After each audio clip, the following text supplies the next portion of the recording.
everyone, Dr. Derek Anderson here with Health Source Chiropractic in Minnetonka. We're doing another exercise of the week, and this week we're going to focus on the quarter squats, okay? Squats are one of the most important exercises that you can do to help to build up your glute muscles as well as your leg muscles.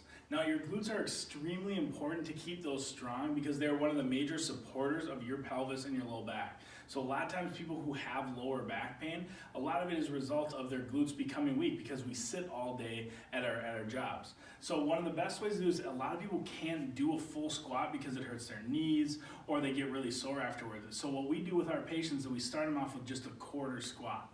So what you're gonna do is you're gonna go close to a wall just like this, like Christina's doing. And you're gonna come down into a quarter squat, and then you wanna touch the wall with your backside, just like that, and then push back up. This is gonna help to localize the glute muscles and get those to start to push forward. Now, the big thing when you're doing this is you wanna make sure that the weight as you do this is balanced on your heels. And so that when you push up, you're pushing up with your heels. This is gonna help to start to get your glutes to contract when you're doing things like standing up from your seat at work. You want those glutes firing in the pattern that they should be, and that's gonna help you prevent from low back pain. Thank you.